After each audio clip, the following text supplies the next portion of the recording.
तर बॅलेट पेपरवरील मतदान प्रक्रियेचे पुरावे तयार करून आपण न्यायालयीन लढाई लढतो आहोत। ईव्हीएम विरोधात लढणार आहोत।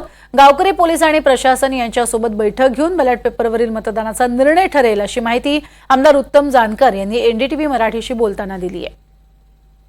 मार्कडवाडी गावामध्ये खरं तर आज बॅलेट पेपरवर मतदान होणार आहे आणि आता आपल्या सोबत आहेत आमदार उत्तम जानकर। आमदार साहेब, खरं तर आज बॅलेट पेपरवर मतदान होत आहे, नक्की ही जी सगळी प्रक्रिया आहे, खरं तर या निवडणुकीमध्ये किती मताधिक्य आपल्याला अपेक्षित होतं? मताधिक्य कमी मिळालं, किती मतं आपली होती जी बाहेर गेली असं वाटतं?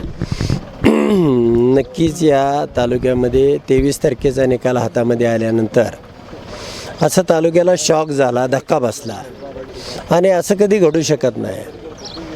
गेल्या लोकसभेच्या निवडणुकीमध्ये इथल्या लोकसभेच्या उमेदवाराला 64,000 एवढी मतदान या तालुक्यामध्ये पडलेलं होतं आणि हा चालू आमदार आहे तो 6 महिने अब्सकॉन्ड होता, मोबाईल स्विच ऑफ केलेला होता आणि अशा परिस्थितीमध्ये त्याला या ठिकाणी 54,000 इतकं मतदान झालेलं आहे। कारण ते गेल्या 20 वर्षाचा आमचा अभ्यास आहे।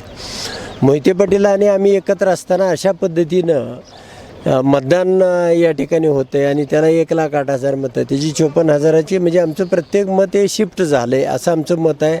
त्यासाठी हे ट्रायल या ठिकाणी छाननी पडताळणी करणार आहे आणि या माध्यमातून पुढं आपल्याला निवडणूक आयोगाकडं, न्यायव्यवस्थेकडं न्याय मागता येईल। आजची संपूर्ण खरं तर ही मतदान प्रक्रिया झाल्यानंतर पुढची आपली भूमिका याबाबतची काय असणार आहे? न्यायालयीन लढाई असेल, कशा पद्धतीनं पुरावे खरं तर एकत्र करण्याचा प्रयत्न जो या माध्यमातून होतो?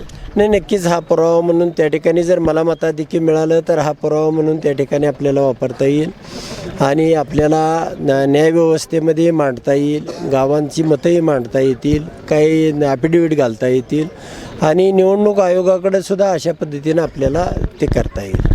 मार्कडवाडीमध्ये 1905 इतकं मतदान हे विधानसभा निवडणुकीमध्ये झालं होतं।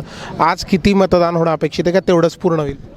आता हे पाठीमागं तुम्ही बघितलं असेल त्यावेळेला ही यंत्रणा, गाड्या नेमकं आता यांची दहशत काय पसरवत आहेत, प्रशासन विरोध का करतं आहे आणि प्रशासनाची नेमकी अडचण काय झाली हे समजत नाही। आजच्या मतदान प्रक्रियेचे पुरावे हे न्यायालयीन लढाईसाठी वापरू, असं उत्तम जानकर म्हणतात।